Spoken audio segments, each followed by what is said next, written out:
উড়ালপুলের service রাস্তার জন্য জমি দিয়েছেন, টাকা বরাদ্দ করেছে কেন্দ্রের সড়ক মন্ত্রণালয়ও। তবু এখনো জমি অধিগ্রহণের টাকা না মেলায় প্রশাসনের দ্বারস্থ হলেন মালদার হরিশ্চন্দ্রপুরের গ্রামবাসীদের একাংশ। জেলা শাসকের দফতরের জমি অধিগ্রহণের বকেয়া টাকার দাবি জানিয়ে স্মারকলিপি দেন তারা। তাদের দাবি, 7 মাস ধরে প্রশাসনের দুয়ারে দুয়ারে ঘুরেও জমি অধিগ্রহণের টাকা মিলছে না। যদিও জমি অধিগ্রহণের জন্য গ্রামবাসীদের টাকা বিলির প্রক্রিয়া শুরু হয়েছে দাবি প্রশাসনের।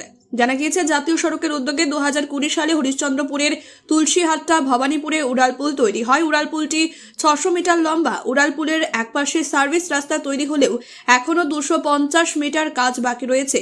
সার্ভিস রাস্তার জন্য প্রায় 22টি পরিবারের কাছে জমি নেওয়া হয়।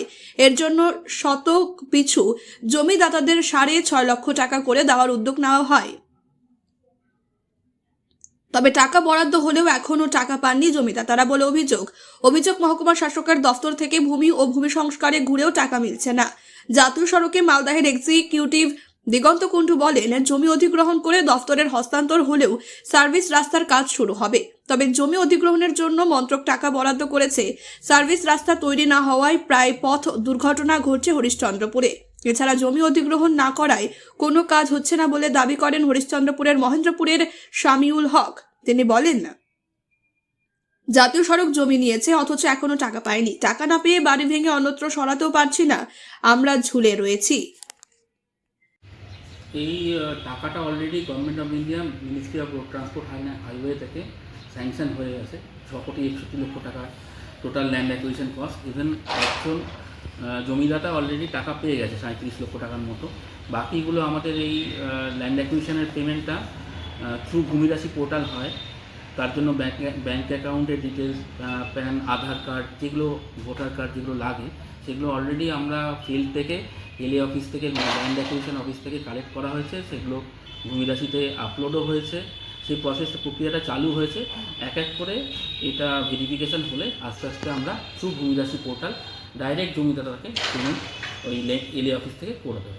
এই ভূমিরাশি পোর্টালটা পুরোটাই ministry of road transport and হাইওয়ের একটা পোর্টাল, যেটা অল ওভার ইন্ডিয়াতে চলে। সেই রেসপেক্ট সেটাই সেরকমভাবেই এলএ অফিস ল্যান্ড অ্যাকুইজিশনের দায়িত্বে আছে। তারাই আস্তে আস্তে এই প্রক্রিয়াটা চালু করেছে। এটা খুব তাড়াতাড়ি হয়ে যাবে। হ্যাঁ, হরিশ্চন্দ্রপুর 1 নম্বর ব্লকের তুলসীহাট্টা, সেখানে উড়ালপুরের কাজ চলছে। সেখানে রাস্তা তৈরি হচ্ছে। সেখানে রাস্তা তৈরির জন্য সেখানকার কৃষকরা প্রায় 70-75 জন কৃষক জমি দিয়েছিলেন। সেই রাস্তা তৈরি করছে এনএইচ কর্তৃপক্ষ। এনএইচ কর্তৃপক্ষ মানে সেন্ট্রাল গভর্নমেন্ট এজেন্সি। এবার তাদের অভিযোগ, তারা জমি দিয়ে দিয়েছেন, তারা টাকা পাচ্ছেন না। এই নিয়ে তারা ডেপুটেশন দিয়েছেন ডিএম সাহেবকে বা ল্যান্ড দপ্তরকে। সেখানকার এমপি খগেন মুর্মু অভিযোগ করছেন যে তারা টাকা দিয়ে দিয়েছেন, সেই টাকা কৃষকরা পায়নি। বিজেপি নেতারা পশ্চিমবাংলায় এসে সেন্ট্রাল গভর্নমেন্টের বিজেপি নেতারা যেরকম বলে যে আমরা 100 দিনের টাকা পশ্চিমবঙ্গ সরকারকে দিচ্ছি, আমরা আবাস যোজনার টাকা দিচ্ছি, আমরা জল প্রকল্পের টাকা দিচ্ছি, কিন্তু তারা আদৌ 2021 সালে বাংলাতে হেরে যাওয়ার পর কোনো রকম টাকা পশ্চিমবঙ্গ দেয় না। মাননীয় মুখ্যমন্ত্রী বাংলা মানুষের সুবিধার্থে, বাংলা মানুষের পাশে দাঁড়িয়ে তাদেরকে 100 দিনের কাজের টাকা বলুন, আবাস যোজনার টাকা বলুন, তারা দিচ্ছে। সেই রকমই সেখানকার এমপি খগেন মুর্মু মিথ্যা কথা বলে মানুষের মধ্যে বিভ্রান্তি তৈরি করার চেষ্টা করছে। দেখুন, পশ্চিমবঙ্গের মাননীয় মুখ্যমন্ত্রী বাংলার মানুষের পাশে আছে।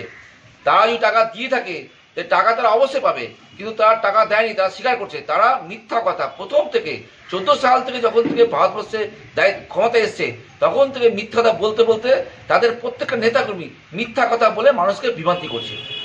এটার জন্য কৃষকদের পাশে বাংলার মাননীয় মুখ্যমন্ত্রী রয়েছেন এবং তাদের ব্যাপারটা নিশ্চয়ই তিনি দেখবেন, যাতে তাদের সুরা হয় তার ব্যবস্থা করবেন।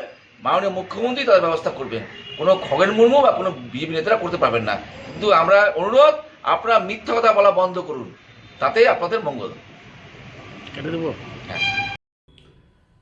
নমস্কার, আমার কথা হচ্ছে যে যেভাবে এই লোকগুলোকে দীর্ঘদিন হয়রানি করা হচ্ছে, এটা রাজ্য সরকারের একেবারে হচ্ছে যে মানে যেমন পশ্চিমবাংলার কোনো মানুষ তারা যেমন হচ্ছে সব ক্ষেত্রে অসুরক্ষিত, ঠিক একইভাবে এই জমির মালিক যারা, যেখান দিয়ে আমাদের NH 81 যে কাজটা হচ্ছে, যে আমাদের যে জাতীয় আমাদের হচ্ছে যে ইন্টারন্যাশনাল একটা রাস্তা, যে রাস্তাটা হচ্ছে যে আমাদের জাতীয় সড়ক। তো আমরা এই রাস্তায় যাতে তাড়াতাড়ি করে গাড়ি চলতে পারে, মানুষ যাতায়াত করতে পারে, তার কাজটা দ্রুততার সাথে সম্পন্ন করা উচিত। তো আমি যা দেখেছি তাতে হচ্ছে আমাকেও ওরা বারবার বলেছিলেন ওখানকার লোকেরা যারা জমি দিয়েছেন, জমি ওরা দিয়েছেন, কিন্তু জমি মাফিয়া যারা আছে তারা এখানকার তৃণমূল কংগ্রেসের কিছু লোকের সঙ্গে যুক্ত আছেন, যারা এই জমি মাফিয়াদের সঙ্গে কথা বলে ওখানকার যারা বিএলআরও অফিসের সঙ্গে যারা যুক্ত আছেন, বিএলআরওদের মাধ্যমে ওরা যে তার ক্লাসিফিকেশান, জমির যে ক্লাসিফিকেশান সেটা ওরা চেঞ্জ করেছে, যাতে কিছু মানুষের ক্ষেত্রে হচ্ছে ওরা যাতে কম দাম পায় আর কিছু মানুষ বেশি দাম পায়। এটা হচ্ছে মূল বিষয়। আরবিট্রেটারের কাছে ওরা গেছিল, আরবিট্রেশনের একটা হচ্ছে তাদের কাছে, আমার কাছে যা ওরা দিয়েছিলেন তারও একটা হচ্ছে সিদ্ধান্ত আছে, কিন্তু এরা কোনোটাই মানছে না। আমি জেলা শাসকের কাছেও পাঠিয়েছিলাম, জেলা শাসক এই ব্যাপারেতে উনি বারবার ওদের ডেকেছেন। তো এইখানে যে ল্যান্ড একুইজিশন দপ্তর আছে সেই দপ্তর আমার মনে হচ্ছে এর সঙ্গে যুক্ত আছে। এরা এই সমস্ত করে এদেরকে কেন্দ্রীয় সরকারের আজকে রাস্তা, এটা আমাদের ন্যাশনাল একটা রোড, তো জাতীয় সড়ক, সেই জাতীয় সড়কে তো কাজটা করার জন্য কেন্দ্র সরকার টাকা দিয়ে দিয়েছে। তো এরা এখানে এই টাকাটা পুরোপুরিভাবে মেরে খাচ্ছে, কিছু মানুষকে তারা হচ্ছে যে বঞ্চিত করছে। এটাকে আমি তীব্র ধিক্কার জানিয়েছি, আমি প্রতিবাদ জানিয়েছি, আমি ডিএমকেও বলেছিলাম যে এটা তাড়াতাড়ি সমাধান করুন। ওখানে যারা ওখানে কাজে আছে, বিশেষ করে যে এনএইচের যারা কাজ করছেন, যারা আধিকারিক আছেন, তাদেরকেও বলেছি। ওরা বলছে এখানকার রাজ্য সরকারের কোনো হেলদোল নেই, রাজ্য সরকার ছাড়া তো কিছু হবে না, আর জমিটা তো রাজ্য সরকার অ্যাকচুয়ালি দেয়। তো রাজ্য সরকার এই ব্যাপারেতে এই লোকগুলো যারা প্রকৃত হচ্ছে জমির মালিক তাদেরকে বঞ্চিত করছে। এই সেন্ট্রাল গভর্নমেন্ট তো দিয়েছে, তা না হলে কি করে এখানে বাকি কাজগুলো হয়েছে?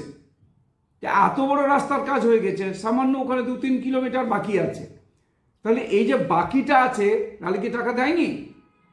এত বড় রাস্তার পুরোটাই তো কাজ হয়ে গেছে। সরকার এবং ডিস্ট্রিক্ট ম্যাজিস্ট্রেট এই ব্যাপারেতে আমার মনে হচ্ছে যে কোনো রকম কোনো উদ্যোগ নিচ্ছে না। আমি সেই জন্যই বলছি সেন্ট্রাল গভর্নমেন্ট যেখানে টাকা দিয়ে দিয়েছে, তো ওরা কি করছে? টাকাটাকে তছনছ করার জন্য দিয়েছে, মেরে খাওয়ার জন্য, কারো পকেটে ঢোকাবার জন্য দিয়েছে নাকি?